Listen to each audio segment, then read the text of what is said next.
السلام عليكم ورحمة الله تعالى وبركاته. معكم كابتن سيد النسر مدرب منتخب مصر بطل العالم في كمال الأجسام والقوام الأفضل. إن شاء الله يا جماعة النهارده معايا معلومة مهمة جدا. الناس اللي بتنزل الجيم بعد الفطار وبيكون ليها شكوى في إن الباور ما بيكونش قوي أو الطاقة بتاعتها بتكون قليلة شوية. النهارده معايا إن شاء الله معلومة هتفيدهم جدا إن هم يتمرنوا كويس ومش في الجيم وبس. أي حد بيلعب رياضة إن شاء الله حتى بيروح يلعب كورة أو بيعمل كارديو، بيعمل اي نشاط بعد الفطار، بيكون عنده مشكله في الطاقه. النهارده اي حد بيروح يعمل مجهود عضلي او مجهود رياضي او حتى كارديو بيبقى محتاج ان هو يشرب ميه، وده امر مهم جدا لانه بيبقى وقت طويل في الصيام ما بيكونش فيه طبعا شرب ميه، فبالتالي الجسم بيكون فيه جفاف. فالنهارده المعلومه بتاعتي اللي انا هقول عليها، الميه دي لو اتحط عليها ليمون، يعني ليمونتين على لتر ونص ميه، الموضوع هيبقى في حته تانية خالص، يبقى الموضوع مختلف تماما ونستفيد افاده كبيره جدا.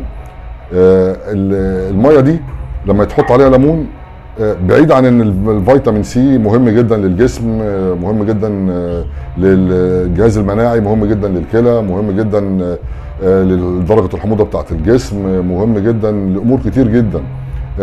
انما اللي انا هتكلم عليه هو انتاج الطاقه. الفيتامين سي اللي موجود في الليمون بيساعد على امتصاص الحديد، وده بيحافظ على مستويات الطاقه ان هي ما تقلش، بل بالعكس ممكن كمان تكون زياده. حاجه تانية بيعملها، ده كان اخر بحث ان شاء الله تقريبا انا يعني عرفته، فحبيت ان انا برضو انقله لكم واوصله لكم، ان الفيتامين سي بيقلل اليوريك اسيد بتاع الجسم.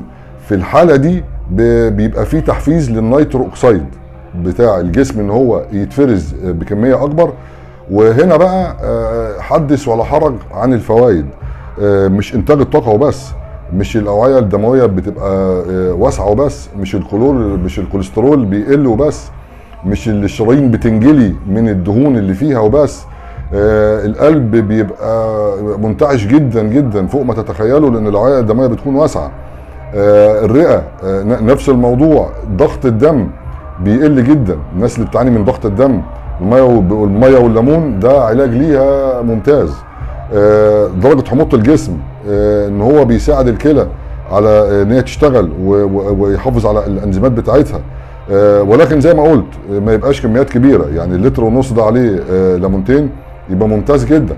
اذا انت هنا رطبت الجسم، وده مهم برضو وقت التمرين. في نفس الوقت انت دخلت املاح ومعادن مهمه جدا.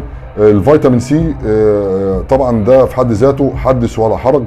الجهاز المناعي، الحاله المزاجيه، الكولاجين بتاع الجسم، امور كتير جدا هنستفيد منها لو حطينا الميه على الليمون. وبكلم للناس اللي هي معهاش امكانيات ماديه ان هي تشتري الكرياتين او تشتري الاسترولين، الحاجات اللي بتحفز النيترو اوكسيد او منتجات النيترو اوكسيد اساسا اللي انت بتاخدها من بره. لا، ده انت بتحفز النيترو اوكسيد بتاع الجسم الطبيعي، فبالتالي بتحافظ على مستويات الطاقه وبتضرب عصفورين، بتضرب 100 عصفور بحجر.